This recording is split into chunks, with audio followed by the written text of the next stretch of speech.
Donc, bah oui, on est le collectif Case Rebelle et voilà, on va faire une petite présentation autour de la littérature caribéenne et du féminisme. Donc, d'abord, il y a quelque chose d'un peu de vertigineux en fait dans la proposition d'intervention qui nous a été faite parce que forcément, il n'y a pas une pensée féministe dans la littérature caribéenne, mais bien des pensées féministes dans une littérature caribéenne profondément hétérogène et à travers les âges, les aires géographiques et linguistiques et les influences. Et donc, il y aurait énormément à dire. Et il y aurait énormément à dire et à mettre en lumière. Et que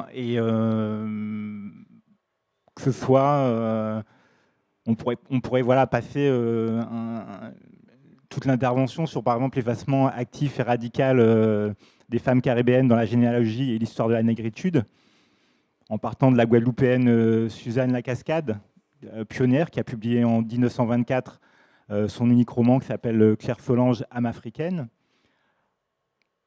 en passant par les sœurs Nardal, donc, qui tenaient un salon à Clamart, qui avait une revue qui s'appelait la Revue du Monde Noir. Donc là, on voit à l'écran, on voit bien à l'écran donc Paulette Nardal.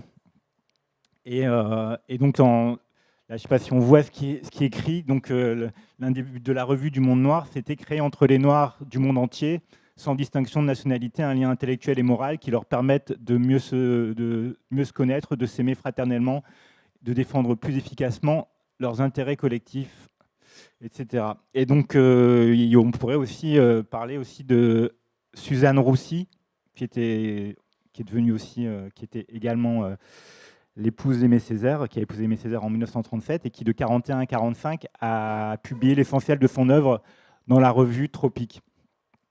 Et donc, justement, une citation qui a trait à Aimé Césaire et à l'effacement, en fait. Donc, je cite. Cependant, parmi les auteurs qui accréditent l'idée de la généalogie masculine de la négritude, on pourrait citer Césaire lui-même.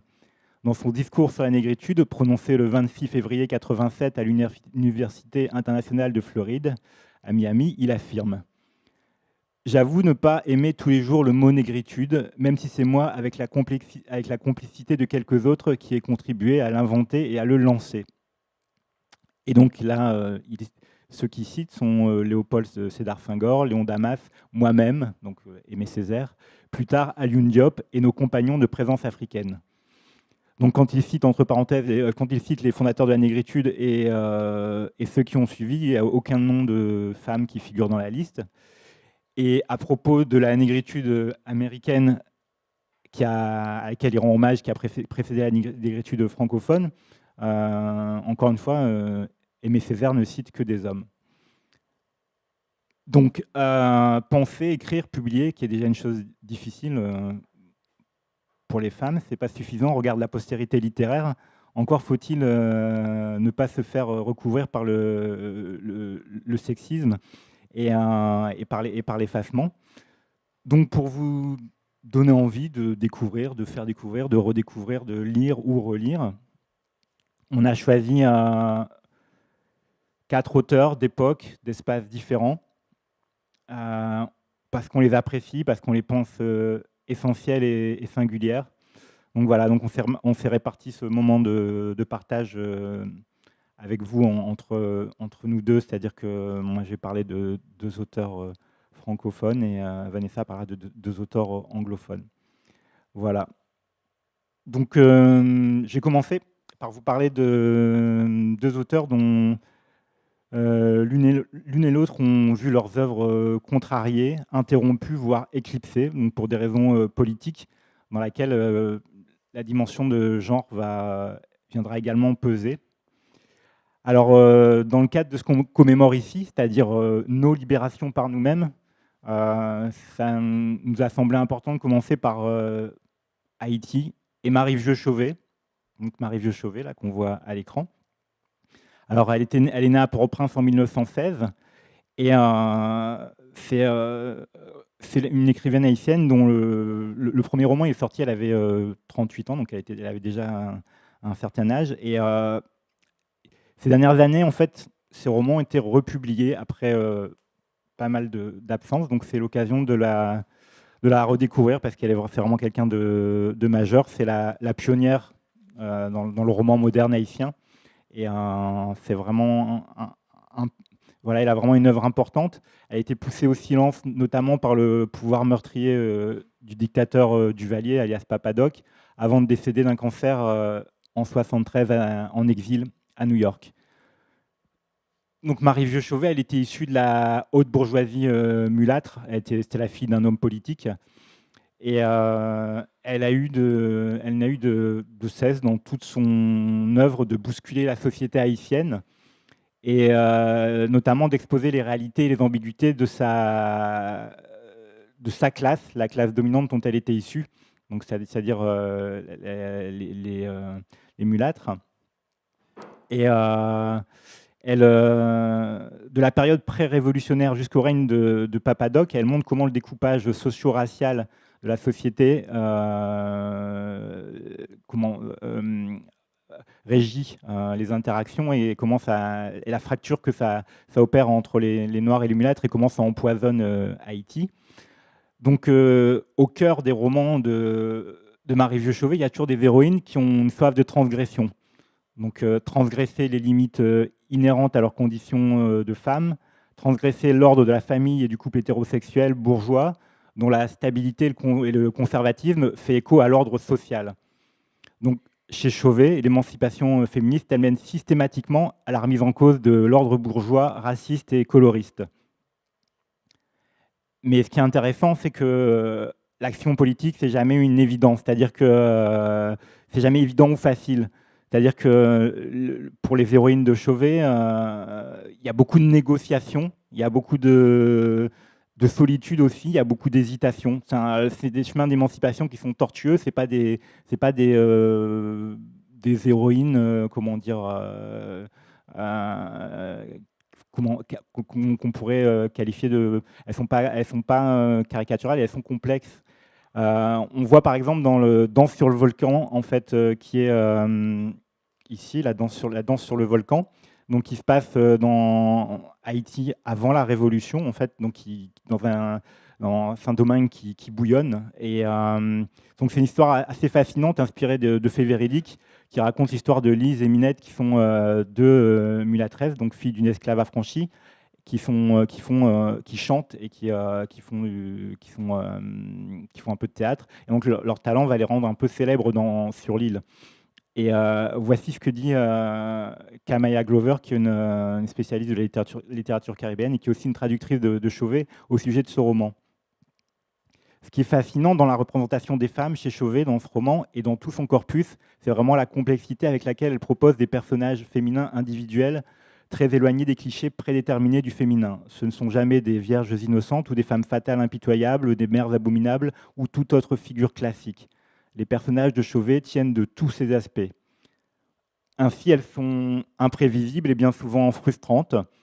Elles prennent des décisions qui sont résolument anti-héroïques ou mal avisées, mais Chauvet présente à son lecteur un développement substantiel de chaque personnage pour rendre ses particularités morales, intellectuelles ou autres pleinement crédibles, voire même raisonnables. Fin de la citation. Donc, s'il y a un mot qui est important dans la littérature de Marie Vieux-Chauvet, c'est l'ambivalence. Et l'ambivalence de ces héroïnes, c'est aussi la sienne propre. Et c'est sûr qu'aussi dans l'écriture, Marie Vieux-Chauvet, c'est quelqu'un qui a aussi essayé de compenser sa propre inaction politique. Parce que bien qu'au cœur de sa pratique d'écriture, il y a toujours eu la question de la liberté politique, de la justice sociale, l'accès à l'éducation, notamment pour les femmes, Chauvet, elle va jamais militer. En fait, elle reste à distance des groupes politiques qui militent et même des journaux militants, marxistes ou nationalistes pour lesquels elle aurait pu écrire. Et elle n'a pas non plus d'engagement féministe, alors que des écrivaines contemporaines comme Marie-Thérèse Colimont sont des membres actifs de la première association féministe haïtienne qui s'appelle la Ligue féminine d'action sociale. Alors Marie-Thérèse Colimont, dont on trouve la poésie, enfin les extraits un peu de poésie dans cette anthologie que je vous conseille. En fait, 150 ans de poésie féminine en Haïti. Et voilà. Donc, oui. Pour revenir à Marie Vieux-Chauvet, elle est aussi très proche. Alors, on va arriver du groupe littéraire, du groupe Haïti littéraire. Donc, ou encore de quelqu'un comme René Depestre, qui a écrit notamment Adriana dans tous mes rêves. Et donc, le groupe Haïti littéraire, c'est des écrivains qui sont tous engagés et qui paieront un prix, qui paieront le prix de cet engagement. Donc, les livres de Marie-Vieux Chauvet, ils disent la place spécifique qu'occupent les femmes de la classe mulatte, c'est-à-dire d'une classe dominante, et leur enfermement dans des injonctions sociales et raciales strictes. Donc, c'est les membres d'un groupe dominé dans une classe privilégiée. Et de fait, elles n'échappent pas non plus à la marchandisation sexualisée du corps qui est héritée de l'esclavage. Chauvet, elle montre à toutes les époques, que ce soit qu'elle représente Haïti avant la Révolution, qu'elle représente Haïti sous la dictature, elle montre souvent comment les collaborations, les accords se font, et les vengeances aussi se font sur le corps des femmes, cimentant par ailleurs les dominations masculines. Et d'ailleurs, dans toute son œuvre, la figure du viol est récurrente. Elle montre comment la culture du viol irrigue le monde colonial et fait du corps des femmes le lieu de l'assertion violente du pouvoir. Donc la société coloniale ou post-coloniale, esclavagiste ou post-esclavagiste, est malade des traumas de l'appropriation violente des corps et donc du viol, mais tout comme elle est malade du spectacle de la destruction des corps, des tortures, des démembrements, etc. Et Marie Vieux-Chauvet dit vraiment tout cet héritage avec un point de vue féministe. Elle dit aussi sans embâche le désir, l'érotisme et la répression de la sexualité et du désir des femmes.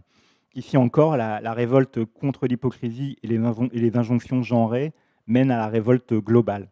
Donc pour illustrer ça, je vais vous lire un extrait de cette trilogie, Amour, colère, folie. Alors, qui est là ? Ma chambre est fermée à double tour et je garde la clé dans ma poche. Je n'y reçois personne, pas même mes sœurs. J'ai caché tout de même, par mesure de prudence, sous mon lit les romans d'amour que je dévore et les cartes postales pornographiques que m'avait vendues un soir au coin d'une rue déserte un jeune homme louche à lunettes, fraîchement débarqué de Port-au-Prince et qui avait heureusement disparu sans laisser de traces. La pureté n'existe pas et les besoins de la chair sont normaux. Peut-on vivre sans manger ou sans boire ? Je me torse sur mon lit en proie à des désirs que rien n'arrive à assouvir. Je ferme la fenêtre et ma chambre m'assure que ma porte est verrouillée et je me déshabille. Je suis nue devant le miroir, encore belle, mais mon visage est flétri, j'ai des poches sous les yeux et des rides sur le front. Visage sans charme de vieille fille avide d'amour. Je hais Félicia d'avoir introduit cet homme dans la maison, ma tentation, ma terrible et délicieuse tentation. Quand ils quittent leur chambre, je vais toucher, sentir les draps sur lesquels ils ont fait l'amour, cherchant comme une affamée cette odeur d'algues marines mêlée de sueur masculine qui doit être celle du sperme et qui se mélange au parfum fade de Félicia. Donc là, l'héroïne, elle parle en fait du couple que forment sa sœur et son compagnon, qui sont c'est un couple hétérosexuel, épanoui, qui va avoir un enfant, etc., et qui représente vraiment l'ordre qu'elle veut, qu'elle donne l'impression de jalouser, mais qu'en réalité, elle veut détruire, en fait. Et donc Claire, cette héroïne qui s'appelle Claire, en fait, c'est la plus foncée des trois sœurs, en fait. Et c'est le colorisme, en fait, de son groupe social qui l'a tenue éloignée du marché romantique. Et donc, elle travaille activement à la destruction de ce qu'elle voit comme un couple parfait. Et par ce qui est à la fois du hasard et en même temps les orientations révolutionnaires de l'auteur Marie Vieux-Chauvet, Claire va en arriver à un moment où elle veut passer un acte un peu radical. Elle va en arriver en fait à tuer un policier qui fait régner la terreur, surtout dans la ville, et qui illustre bien, et ce meurtre illustre bien le mouvement permanent qu'il y a dans les œuvres de Marie Vieux-Chauvet entre la révolte intime et la révolte globale. Et donc c'est d'ailleurs à la croisée de l'intime et du global que le parcours d'écrivaine de Chauvet va connaître une fin un peu brutale. En fait, quand Amour, colère et folie sort en 68, il y a plusieurs centaines à ce moment-là, elle est à New York, c'est une coïncidence. Et il y a plusieurs centaines d'exemplaires qui sont envoyés en Haïti. Son mari, à ce moment-là, se trouve à Paris et il rencontre l'ambassadeur d'Haïti et qui lui dit qu'en fait, François Duvalier, donc Papa Doc, a lu le livre et donc qu'il est furieux parce que bon, voilà, c'est un roman qui est vraiment impitoyable contre la dictature de Papa Doc et des tontons macoutes. Et donc le mari de Marie Vieux Chauvet donc apprend ça, donc ça veut dire que potentiellement il y a un danger un peu immédiat. Donc le mari et la famille, toute la famille de Marie Vieux Chauvet vont faire pression pour qu'elle retire en fait, pour qu'elle abandonne le livre en fait. Donc elle va envoyer en fait un télégramme, c'était publié chez Gallimard, donc elle envoie un télégramme à Gallimard et elle demande d'arrêter la distribution. Et son mari, ce qu'il va faire, donc Pierre Chauvet, donc en Haïti, ce qu'il va faire, c'est qu'il va racheter tous les exemplaires qui sont déjà sur le marché. Et donc le livre va disparaître en fait.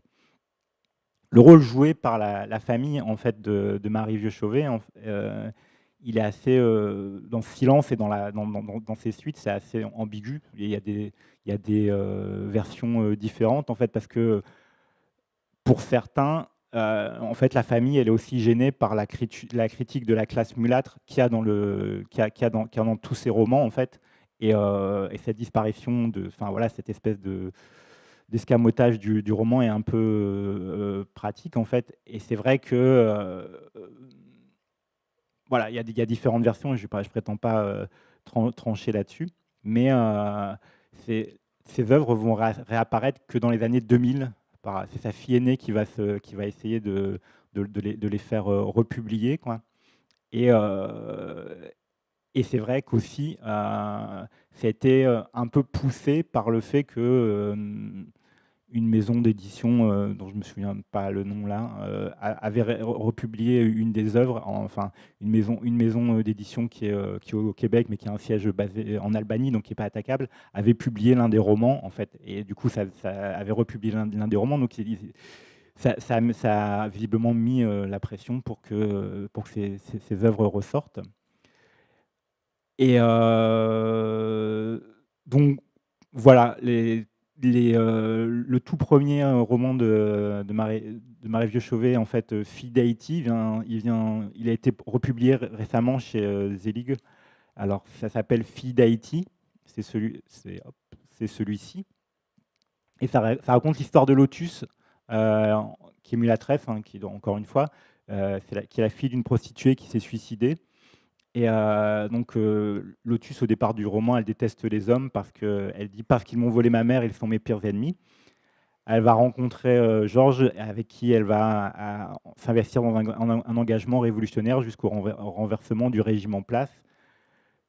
Mais après le renversement, c'est les désillusions, la division entre la vieille division entre mulâtres et noirs guette. Et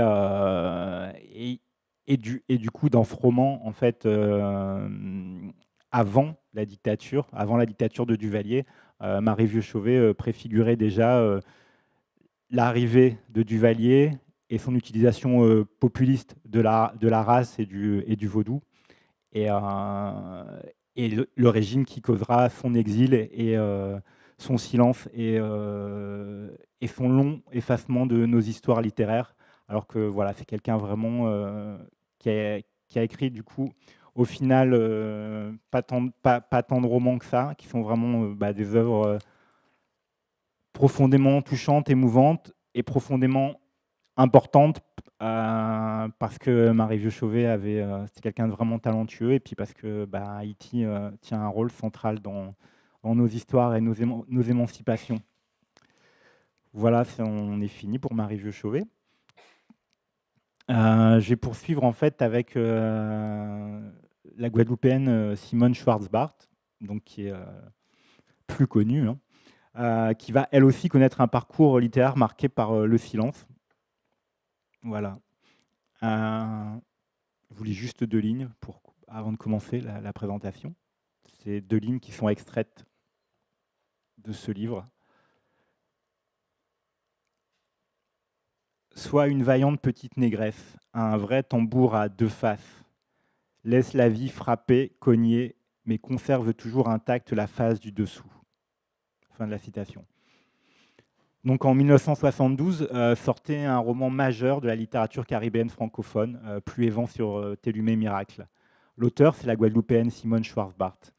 Alors, elle était âgée alors de 34 ans, et il s'agit de son second roman, après un plat de porc aux bananes vertes.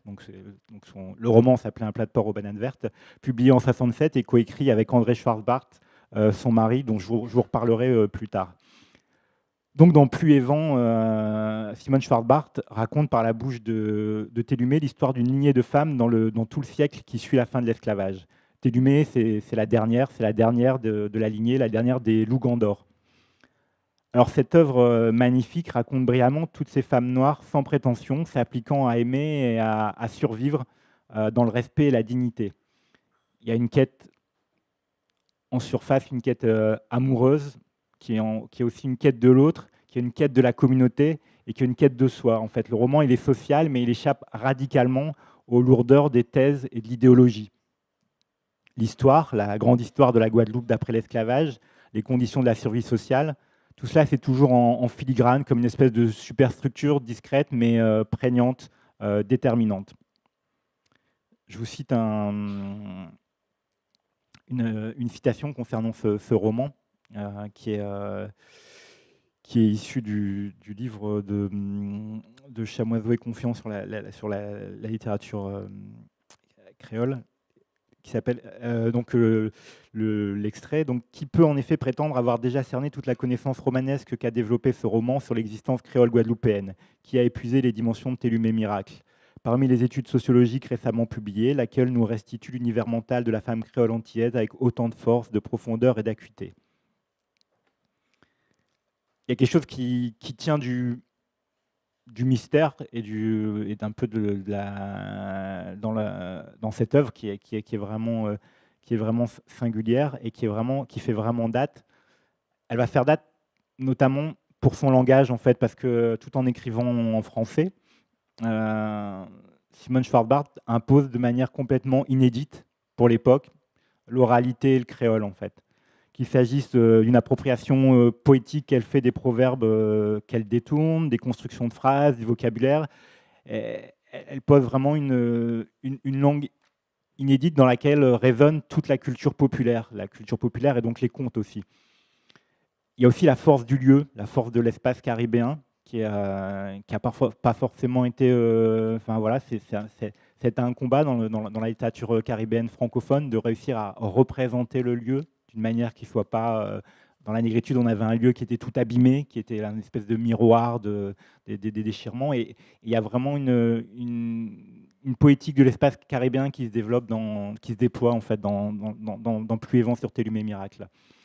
Donc les dimensions sociales et historiques, elles sont traitées avec subtilité et complexité, ce qui a fait aussi que les militants, quand ce roman il est sorti, l'ont pas du tout apprécié, en fait, parce que du coup, ça manquait d'une ligne claire, de choses un peu évidentes et de discours et d'injonctions, etc.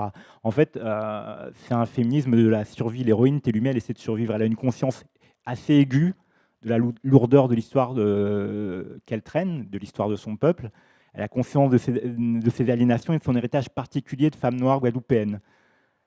Donc elle est porteuse d'un héroïsme du quotidien qui tient de l'adaptation, de l'acceptation, de la dérive. Elle représente un héroïsme sans faste qui va être plus tard revendiqué par justement des écrivains comme Chamoiseau. C'est-à-dire qu'il s'agit de rompre avec le héros occidental vertical, comme dit Chamoiseau, c'est-à-dire moral, qui prend des décisions comme ça un peu au fil à plomb et qui fait que les choses changent, etc. On retrouve un peu l'ambiguïté et cette prise avec le réel qu'on a chez Marie Vieux-Chauvet, en fait. C'est une espèce d'ambivalence structurelle, en fait. Et donc, on trouve quand même dans le roman des échos de l'héroïsme politique classique, par exemple avec un personnage qui est comme Amboise, qui à un moment qui va être le compagnon de Télumé, qui a va être mis à plusieurs reprises en place par le pouvoir blanc colonial et qui le frappera à mort lors d'une grève qui lui sera fatale, en fait. Donc il y a pas, c'est pas, enfin les personnages qui occupent vraiment le roman, donc c'est majoritairement, c'est exclusivement des femmes, et c'est des héroïnes qui sont pas classiques. Et donc la question féministe, elle va se déploie dans tout le roman à travers l'histoire de cette lignée, en fait, c'est-à-dire cette lignée de hautes négresses, comme elle les appelle, dont elle sera la dernière. L'idée aussi de cette lignée, ça dit aussi la matrifocalité en Guadeloupe, c'est-à-dire le fait que les femmes soient au centre de la famille. Donc, Schwarzbart, elle creuse la question de la condition des femmes, la complexité de l'amour entre les hommes et les femmes noires après l'esclavage, et tout sans se départir de la complexité, sans proposer de réponse évidente, elle manie une forme de fatalisme et aussi d'analyse sociologique avec talent et avec une certaine poésie. Je vous lis un extrait. Cependant, nous nous posions beaucoup de questions sur la vie intime des grandes personnes. Nous savions comment elles faisaient l'amour et puis nous savions comment elles se déchiraient, se happaient et se piétinaient, suivant une trajectoire immuable de la course à la lassitude, à la chute. Mais la balance penchait, me semblait-il, en faveur des hommes. Et dans leur chute même, ils conservaient quelque chose de victorieux.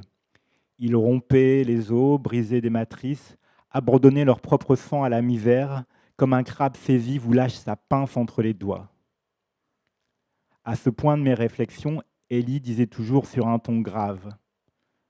L'homme a la force, la femme la ruse, mais elle a beau ruser, son ventre est là pour la trahir et c'est son précipice.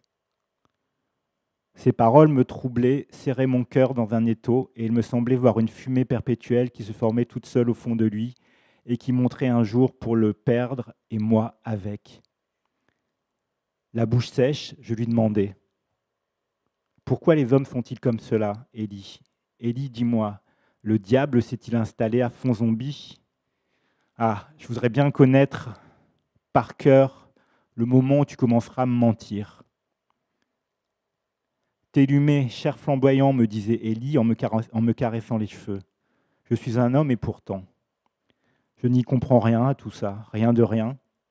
Figure-toi, parfois, le père Abel, donc le père Abel, c'est le père d'Élie, lui-même me fait l'effet d'un enfant abandonné sur certains soirs. Il se met à hurler dans son lit. Est-ce que je sors du ventre d'une femme humaine ? Et puis il se penche vers moi, me prend dans ses bras et chuchote. Hélas, où aller pour crier ? C'est toujours la même forêt, toujours aussi épaisse. Alors mon fils, écarte les branches comme tu peux. Voilà. Ce disant, Élie me souriait de ses beaux yeux larges, brillants, un peu plus sombres que sa peau, retenant une larme sous les lourdes paupières au court paquet de cils qu'il rabattait soudain avec lenteur, comme s'il s'était mis à dormir sur place, et toujours, sans me voir, il ajoutait « Télumé, si la vie est ce que dit mon père, il se peut qu'un jour je me trompe de trace au milieu de la forêt. Mais n'oublie pas que tu es la seule femme que j'aimerais. » Fin de la citation, donc fin de l'extrait. Donc si le couple est souvent perdu d'avance, c'est que le peuple noir a été perdu et doit se retrouver. Donc le sexisme donne à certains hommes une illusion de pouvoir sur une île où les Noirs en sont globalement dépourvus. L'enjeu existentiel du roman pour Télumé et les autres femmes, c'est celui de naviguer dans cette existence tout en gardant une forme de générosité et de justesse. C'est de là que vient donc l'injonction, que je vous ai lu au début, d'être un tambour à deux faces.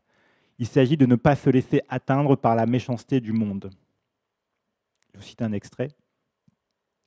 Depuis que j'avais pris le rythme de Bellefeuille, donc à ce moment-là, Télumé est travailleuse domestique dans une famille de Blancs. Depuis que j'avais pris le rythme de Bellefeuille, Madame Desaragnes me laissait à la cuisine, à son ménage en toute confiance. Nous avions rarement l'occasion d'échanger quelques mots. Cependant, tous les mardis après-midi, elle présidait en personne à l'empesage des chemises de monsieur. Je malaxais la pâte et Madame avait un sourire tranquille, l'air détaché, et puis sans me regarder, elle disait comme en rêve pour elle-même. « Dites-moi, ma fille, je suis fort aise de vous voir si gaie, à chanter et à rire, à sautiller, mais dites-moi tout de même, que savez-vous au juste ? Je malaxais soigneusement l'amidon, me tenant sur le qui-vive, toute prête à esquiver, à me faufiler à travers les mailles de la nasse qu'elle tissait de son souffle. J'étais une pierre au fond de l'eau et je me taisais. Ah, continuait-elle, du ton et de l'air de quelqu'un qui regarde le ciel et dit « Il va faire beau ». Savez-vous au juste qui vous êtes, vous les nègres d'ici? Vous mangez, vous buvez, vous faites les mauvais, puis vous dormez, un point c'est tout. Mais savez-vous seulement à quoi vous avez échappé, sauvage et barbare que vous seriez en ce moment, à courir dans la brousse, à danser nu et à déguster les individus empotés? On vous emmène ici et comment vivez-vous dans la boue, la vis, les bacchanales? Je me faufilais à travers ces paroles comme si je nageais dans l'eau la plus claire qui soit, sentant sur ma nuque, mes mollets, mes bras le petit vent d'est qui les rafraîchissait, et me félicitant d'être sur terre une petite négresse irréductible, un vrai tambour à deux peaux, selon l'expression de Mancia. Je lui ai abandonné la première face afin qu'elle s'amuse, la patronne, qu'elle cogne dessus. Et moi-même, par en dessous, je restais intact. Et plus intact, il n'y a pas. Fin de l'extrait. Donc ici, contrainte à la domesticité, Télumé est pleinement consciente de l'ordre socio-racial qui fait d'elle une dominée et l'expose aux humiliations de sa patronne et aussi à la prédation sexuelle de son patron. Télumé observe, se méfie, feint, supporte, évite, échappe. Elle refuse de se laisser changer par une violence dont on l'a avertie. Ce siècle, d'après l'esclavage, donc qui est décrit dans ce roman, passé l'enthousiasme de la libération, c'est un siècle où les impasses économiques et les traumas de la déportation et de l'esclavage résonnent de toute leur force. Simone Schwarzbart en atteste et elle dit avec lucidité d'où doit prendre pied le féminisme antillais dans le vacillement de cet attentat à l'humain, à l'amour et à la famille que fut l'esclavage. La petite victoire de Télumé, c'est de ne pas s'être perdue elle-même, de ne pas avoir laissé les pluies et les vents abîmer trop considérablement son âme.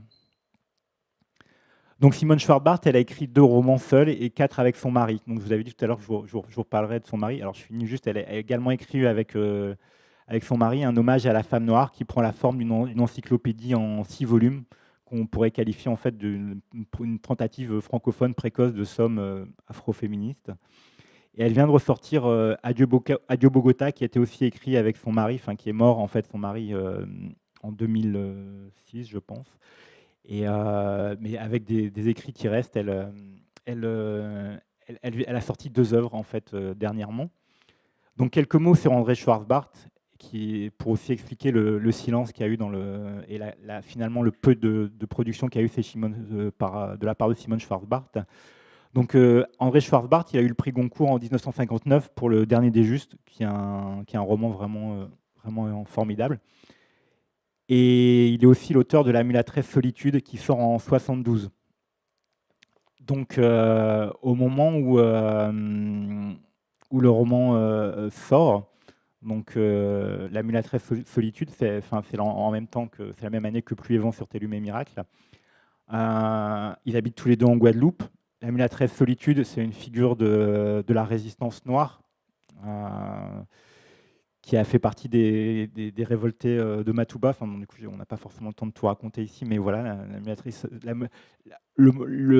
André Schwarzbart, en faisant ça, André Schwarzbart, il est blanc, hein, comme vous pouvez voir sur la photo, il s'empare d'une figure noire, et donc politiquement, les réactions, il y a une unanimité de réactions négatives qui vont se faire politiquement et qui vont pousser André Schwarzbart au silence, alors que les deux, donc le couple, André et Simone, étaient partis pour faire un cycle entier. Et moi, je comprends complètement la réaction négative politique qu'il y a pu avoir à l'époque. Enfin, je veux dire, elle se justifie pleinement. Ce qui va se passer, c'est que dans la mesure où André Schwarzbart, c'est quand même l'aîné, il est 10 ans plus vieux que Simone Schwarzbart, c'est lui qui l'a plus ou moins, en tout cas l'histoire raconte que c'est lui qui l'a plus ou moins poussé à écrire. Et donc au moment où lui décide de se taire parce qu'il considère que il n'a pas à s'exprimer sur l'histoire noire guadeloupéenne, et elle va choisir aussi de se taire, en fait, par une espèce de voilà, de solidarité un peu, enfin, qui à mon sens n'est pas forcément un peu difficile à comprendre, en tout cas qui est un peu difficile à comprendre, mais bon voilà, elle va globalement cesser d'écrire, même si elle sortira en 79 un roman, elle sortira Tigeant l'horizon qui était déjà écrit, mais après, pendant des décennies, ce sera le silence. Donc voilà, donc c'est ce cycle antillais qu'ils avaient commencé à deux, que Simone Schwarzbart essaie actuellement de parachever. Donc elle a sorti L'ancêtre en solitude en 2015, et il y a Adieu Bogota qui vient de sortir. C'en était tout pour Simone Schwarzbart. Donc, après la présentation de ces auteurs francophones, on va se tourner vers d'autres espaces caribéens, des espaces anglophones. Vous m'entendez bien? Oui. Okay. D'autres espaces anglophones. Donc, je vais vous présenter deux auteurs qui sont originaires de pays qui étaient autrefois des colonies de l'Empire britannique. Donc, on a Jamaica Kincaid, qui vient d'Antigua, et Diane Brand, qui vient de Trinidad et Tobago.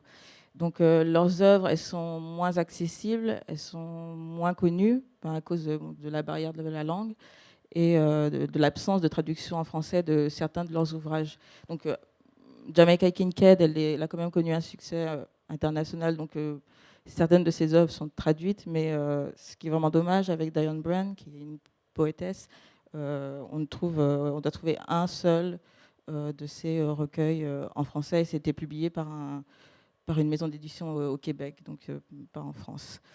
Donc je vais vous lire un extrait je vais vous lire la nouvelle entière, Girl, une fille, donc qui est extrait de Au fond de la rivière, At the Bottom of the River.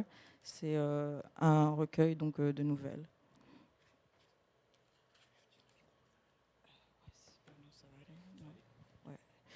Donc, fille. Lave le blanc le lundi et mets-le sur la pile de roche-galette. Lave les couleurs le mardi et accroche-les sur la corde à linge pour sécher. Ne va pas nu-tête dans le chaud soleil. Fais cuire les beignets de potiron dans de l'huile douce très chaude. Mets à tremper tes sous-vêtements sitôt après les avoir ôtés. Quand tu achètes du coton pour te faire un joli chemisier, assure-toi qu'il n'y a pas d'après dessus, sans quoi il ne tiendra pas bien après un premier lavage. Fais tremper le poisson salé une nuit avant de le cuire. Est-ce vrai que tu chantes le calypso à l'école du dimanche ? Mange toujours de manière à ne pas retourner l'estomac de ceux qui te regardent. Le dimanche, efforce-toi de marcher comme une dame et pas comme la traînée que tu es si disposée à devenir. Ne chante pas le calypso à l'école du dimanche. Il ne faut pas que tu parles aux voyous du port, pas même pour leur indiquer le chemin. Ne mange pas de fruits dans la rue, les mouches te suivraient.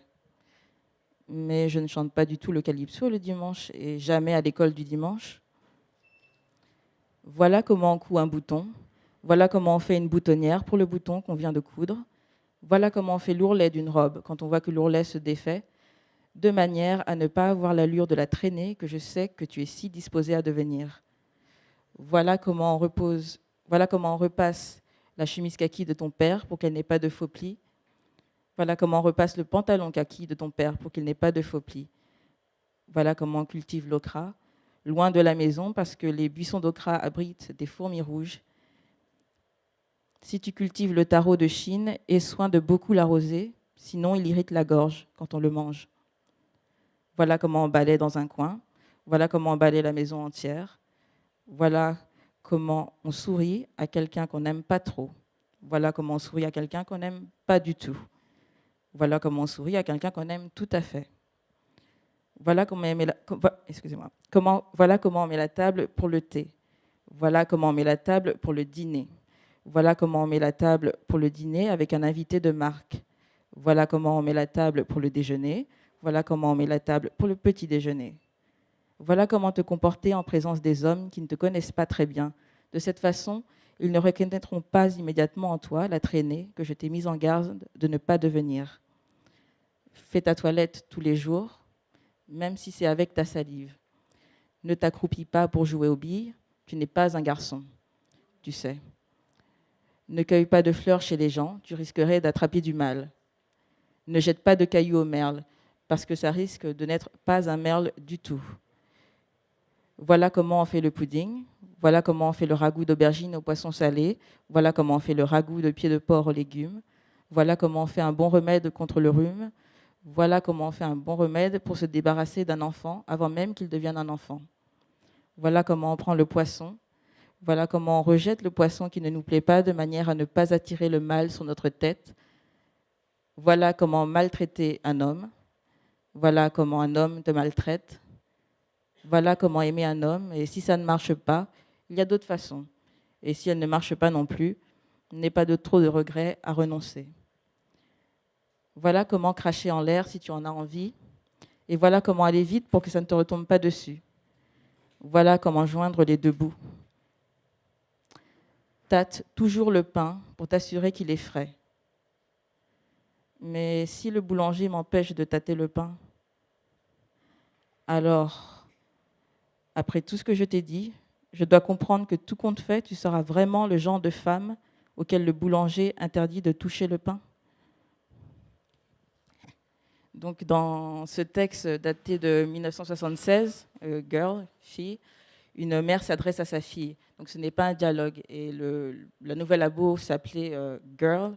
C'est la mère qui conseille, qui donne des ordres, et qui insulte même. Donc, c'est le soliloque d'une mère qui somme sa fille à se conformer à une féminité étriquée, saturée de respectabilité. Donc, c'est cette longue liste d'injonctions, c'est un manuel de domesticité, en fait. Et donc, la mère, elle transmet le poids d'une expérience du confinement, de la duplicité, du secret et finalement du ressentiment. Et donc, ces injonctions sexistes sont l'héritage de la domination patriarcale vécue à Antigua, donc d'où est originaire Jamaica Kincaid, et où l'existence féminine est sans cesse soumise au regard des autres, à l'approbation de la communauté. Et pourtant, cette transmission, c'est pas seulement une transmission de la résignation face à la domination, c'est aussi un apprentissage de la survie et de l'indépendance, parce que comme vous avez pu l'entendre, c'est aussi un savoir populaire qui émane aussi d'une culture, enfin de la culture à Antigua, donc à travers les plats, à travers aussi ce qu'on y cultive. Et donc, c'est à savoir, ce sont des injonctions ambivalentes. Et il y a aussi derrière la façade, derrière cette façade de respectabilité, se disent aussi des accommodements et des transgressions. Parce que la mère donne quand même à sa fille une méthode en fait, pour avorter si elle en a besoin. Mais c'est le féminisme de Jamaica Kincaid, on peut le définir comme un féminisme de rupture. Parce que c'est avec cet environnement, cet héritage donc de la domination patriarcale que Jamaica Kincaid veut rompre. Et c'est contre cet héritage qu'elle va écrire. Donc, son écriture, donc, elle dissèque les rapports de pouvoir qui traversent et structurent les relations familiales. Donc, elle a une prédilection pour les romans d'apprentissage où on suit le passage d'une jeune héroïne de l'enfance à l'âge adulte, donc il y a Annie John ou Lucie.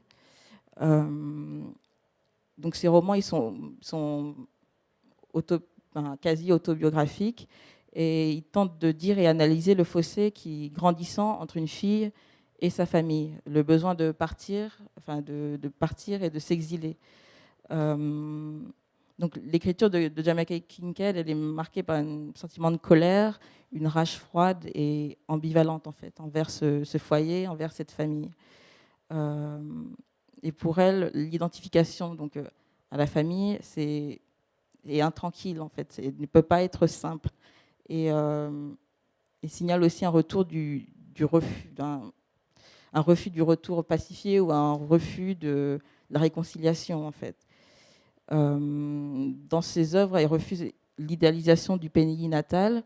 Et en cela, elle s'inscrit aussi à rebours d'écrivains masculins comme Derek Walcott.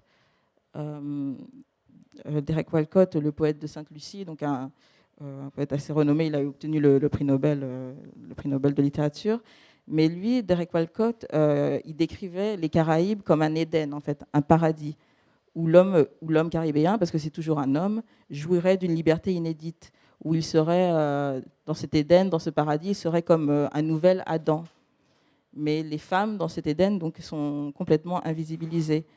Donc, ce que je trouve aussi intéressant dans l'œuvre de Kincaid, c'est qu'elle refuse qu'on utilise le corps des femmes comme une simple métaphore de la nation, comme si la nation colonisée, on compare la nation colonisée à une femme violée ou à une terre violée. Donc, elle refuse cette métaphore parce qu'elle efface les femmes qui portent cette histoire brutale dans leur chair, en fait. Donc c'est aussi contre cette tradition qu'elle va écrire. Donc j'ai retracé la biographie de Jamaica Kincaid, puisque, comme je vous l'ai dit, ses romans sont inspirés de sa propre vie. Et en retraçant sa biographie, on peut déjà déceler des thèmes de prédilection qui construisent une pensée féministe complexe, parfois contradictoire et singulière. Donc elle mêle une critique des stéréotypes de genre, de la place des femmes dans les sociétés post-esclavagistes, plus particulièrement la société post-esclavagiste qui est Antigua. Donc elle explore aussi les relations entre hommes noirs et femmes noires, mais aussi entre hommes blancs et femmes noires. C'est une histoire qui est toujours marquée donc, par les traumatismes de l'esclavage. Elle aborde aussi la domination en fait, britannique, l'impérialisme britannique et la manière dont il perdure en fait, à travers, par exemple, l'explosion de l'industrie du tourisme. Et donc elle a publié ce livre, A Small Place, qui est malheureusement qui n'est pas traduit, mais qui est en français, mais qui est vraiment un réquisitoire incendiaire contre le tourisme, en fait, et qui en fait adressé à un touriste. Donc si vous êtes anglophone, vous pouvez peut-être le lire, je vous le conseille. Donc Jamaica Kincaid, elle est née Helen Potter Richardson. Elle va changer de nom en 1973 pour publier publier ses œuvres sans attirer l'attention de sa famille à Antigua, puisque elle raconte dans ses œuvres des expériences parfois très très intimes. Elle est née en 1949, donc dans la capitale d'Antigua et Barbuda. Donc c'est Antigua et Barbuda. Barbuda, c'est une île qui est située au nord de la Guadeloupe et de Montserrat et qui a obtenu son indépendance seulement en 1981.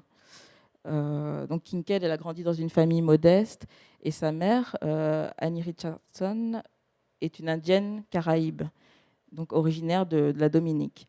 Et donc c'est ça qui est intéressant, c'est que Kincaid, comme je vous l'ai dit, Kincaid s'oppose à l'effacement de l'histoire des peuples autochtones, puisqu'on a tendance à parler de la Caraïbe comme... alors effectivement, il y a eu un génocide des peuples autochtones, mais on a tendance à ne... Enfin, comment dire excusez-moi. Donc on efface cette histoire des peuples autochtones et on oublie qu'en fait, il y a des communautés qui existent encore, en fait, notamment à la Dominique. Et donc, l'héroïne de l'autobiographie de ma mère, donc c'est Xuela. Donc, c'est l'histoire d'une femme qui est caraïbe, indienne caraïbe. Donc, la mère de Jamaica Kincaid, elle s'est remariée à un charpentier que Jamaica Kincaid considère comme son père. Mais avec son père biologique, elle n'a aucun lien. Donc, elle sait seulement qu'il était chauffeur de taxi. Et c'est à partir de ce bout d'informations qu'elle va imaginer sa vie dans un roman intitulé Monsieur Potter. Et donc, c'est à la naissance du premier de ses trois frères qu'elle dit avoir pris conscience de l'oppression liée au genre. Donc, ses parents nourrissent des grandes ambitions pour leur fils, alors qu'elle se retrouve soudain négligée, délaissée, et elle a 9 ans. Donc à l'époque, elle a 9 ans. Et donc sa relation avec sa mère va devenir de plus en plus conflictuelle, et pour déboucher sur une guerre ouverte, c'est une relation qui sera marquée par le ressentiment, un sentiment d'injustice et de trahison. Et donc dans ces romans d'apprentissage, comme Annie John ou ou Lucie, les héroïnes de ces romans perçoivent très tôt des positions sociales antagonistes, que ce soit entre colons, colonisés, maîtres, esclaves, et adultes et enfants. Un des thèmes qu'elle retravaille inlassablement, c'est celui de la chute, de l'expulsion d'une sorte d'Éden, encore de paradis, que représentait sa relation fusionnelle avec sa mère. Et ça la pousse aussi à s'interroger sur cette construction idyllique, en fait, sur ce qu'elle a de problématique, cette notion d'amour fusionnel. Et je tenais aussi à ajouter qu'il y a des multiples niveaux de lecture, en fait. La relation mère-fille, c'est pas seulement la mère-fille au sens littéral, c'est aussi la relation entre la colonie et la puissance coloniale, les dominants et le dominé. Donc, il ne faut pas non plus lire ces romans juste comme... faut les lire aussi comme une allégorie aussi. Donc, à 16 ans, ses parents lui demandent d'arrêter ses études pour aider la famille à subvenir à leurs besoins. Et à l'âge de 17 ans, sa mère l'envoie dans une banlieue huppée de New York, où elle sera jeune fille au père. Jamaica Kincaid dit qu'elle était servante, en fait. Et donc c'est cette histoire de migration douloureuse mais nécessaire. Je dis nécessaire parce qu'elle aussi désirait quitter. Sa relation était tellement conflictuelle avec ses parents qu'elle désirait quitter l'île. Donc cette migration douloureuse et nécessaire qui hante ses romans, et l'expérience précoce de l'injustice due à son genre et l'apprentissage d'une féminité étriquée et stéréotypée, donc hante aussi ses romans. Donc, arrivée à New York, elle va décider de ne pas envoyer en fait d'argent à sa famille. Elle va couper toute relation avec eux. Et elle reviendra à Antigua seulement 20 ans plus tard, en 1987, au chevet de son frère malade du sida et qui est en phase terminale. Donc là, c'est la mère de Jamaica Kincaid. Donc ce retour à Antigua, elle le relate dans son roman « Mon frère ». Donc dans les années 70, à New York, elle reprend ses études tout en faisant des petits boulots. Girl, donc fille, là, que je vous ai lu, est sa première œuvre de fiction et elle sera publiée dans le prestigieux magazine culturel The New Yorker, où elle fut embauchée en 1974 et où elle officiera jusqu'en 1996. Donc aujourd'hui, elle continue d'écrire et enseigne la littérature afro-américaine en Californie et aussi à Harvard. Et au total, elle a publié donc un recueil de nouvelles et 5 romans et d'autres essais qui ne sont pas de la fiction.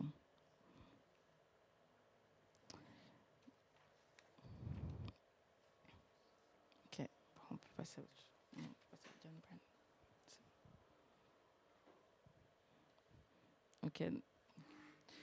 Donc là, nous allons terminer avec Diane Brand. L'œuvre de Diane Brand, elle reflète une expérience diasporique riche, avec de nombreuses migrations.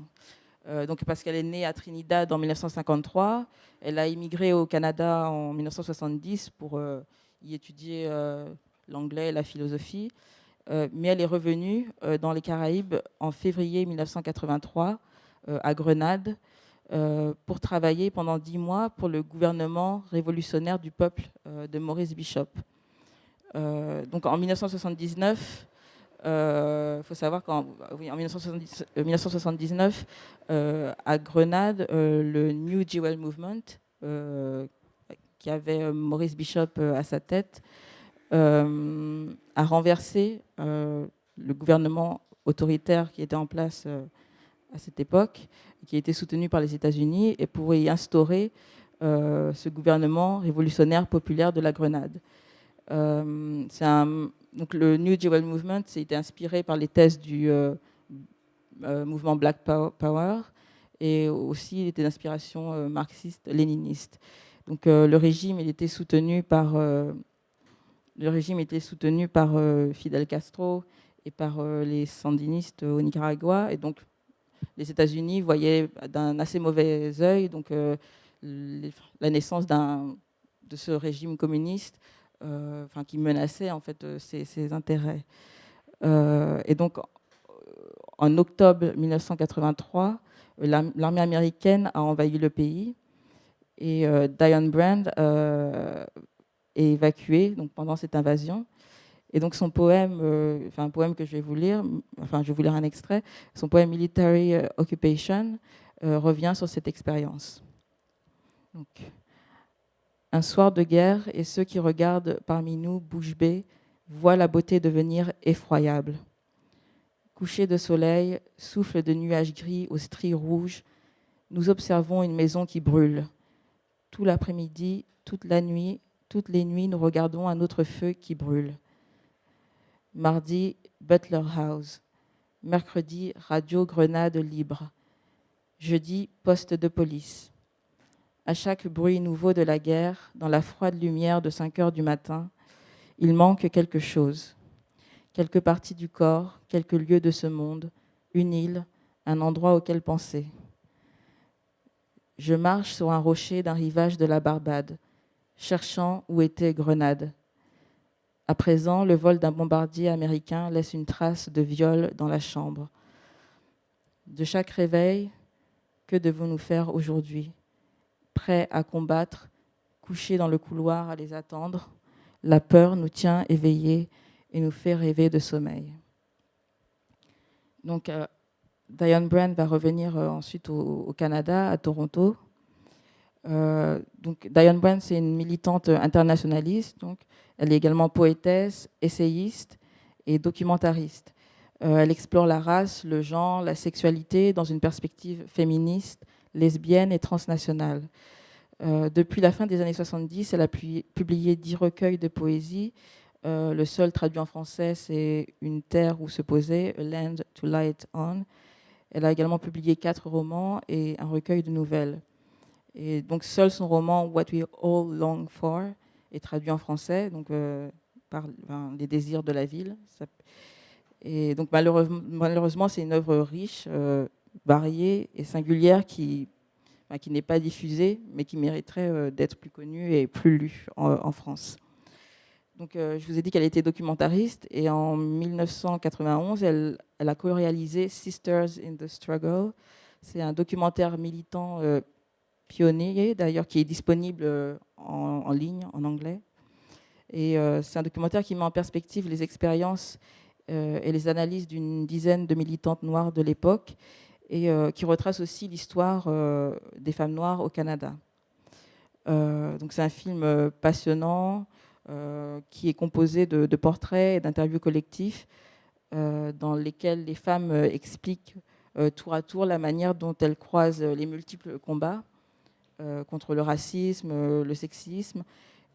Elles abordent également les questions de sexualité, de violence policière, de santé, du travail et de la migration. Donc, Diane Brand, elle explique, je cite, que rêver d'une femme noire, même une femme noire âgée, est dangereux. Même lorsqu'il s'agit d'un rêve noir, même lorsque je suis moi aussi la rêveuse, une lesbienne est suspecte. Une femme est suspecte, même aux yeux d'autres femmes, surtout si elle rêve de femme. Je paierai cette audace. Donc, elle dit également que, je cite, « Quand je me suis mise à l'écriture, je pensais qu'écrire, c'était une action en soi, et je le pense toujours.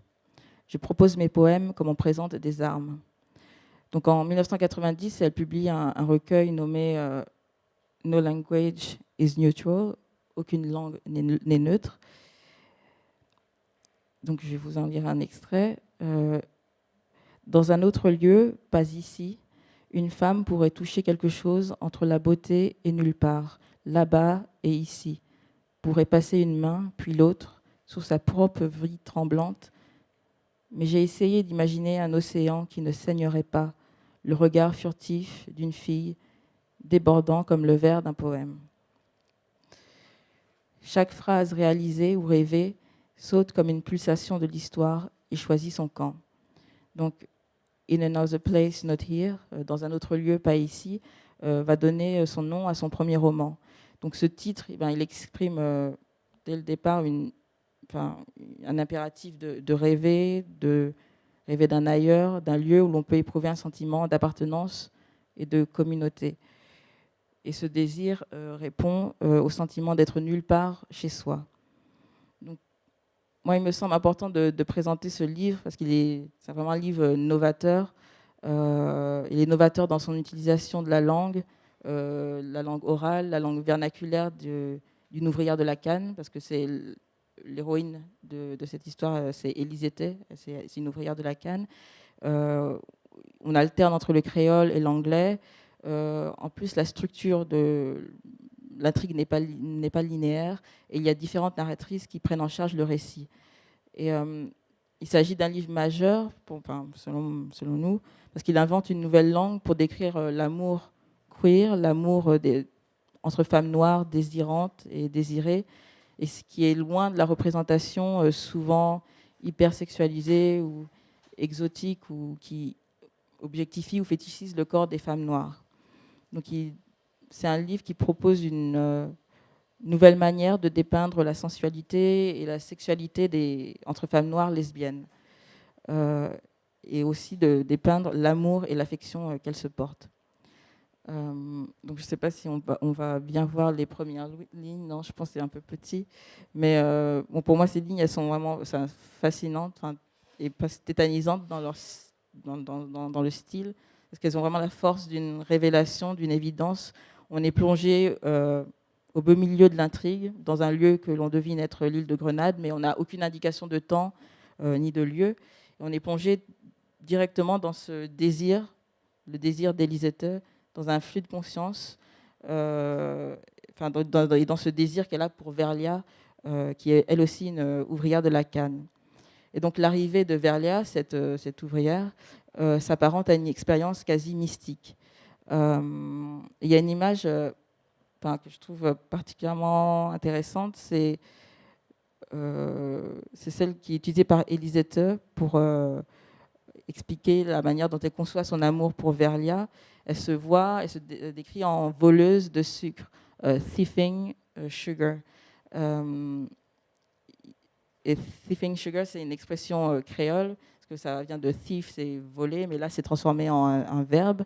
Et donc, c'est cet amour entre Elisete et Verlia qui est secret et subversif, en le décrivant comme un acte comme un vol. C'est comme si les deux femmes elles volaient le sucre que leur labeur est produit et qu'elles récupèrent en fait ce que l'exploitation, le travail harassant et répétitif leur dérobe en fait. Et donc l'arrivée de Verlia ne va pas seulement bousculer la vie d'Elisete, c'est tous les ouvriers en fait et tous les ouvriers et les ouvrières de la canne qui vont être dont la vie va être changée. Parce que Verlia, c'est une militante radicale, anticolonialiste et anticapitaliste, et elle veut les aider à déclencher une grève. Et donc elle souhaite l'expropriation et la redistribution des terres. Donc le but visé, c'est une prise du pouvoir par le groupe révolutionnaire auquel elle appartient. Donc là aussi, on trouve des échos avec l'expérience que Diane Brand a eue à Grenade. Donc Elisete, qui est d'abord sceptique et distante, elle va répondre à cet appel et à cette proposition de sororité que propose Verlia. Et donc elle aura le courage, la force de quitter un mari violent et d'actualiser un marronnage qu'elle gardait en elle, en fait, une fuite qu'elle ne pensait possible que dans ses rêves. Donc le roman articule une description de femmes noires désirantes, un érotisme audacieux et les luttes de libération nationale anticapitaliste et queer. Donc l'amour lesbien y est à la fois sensuel et révolutionnaire. Dans ce roman, Diane Brand nous montre aussi ce que peut être la migration au féminin dans une ville comme Toronto. Elle nous parle de la violence sexiste et raciste que subissent ces femmes caribéennes, du harcèlement sexuel des agents de l'immigration. Elle parle des rafles, des raids de la police, du mépris de l'administration.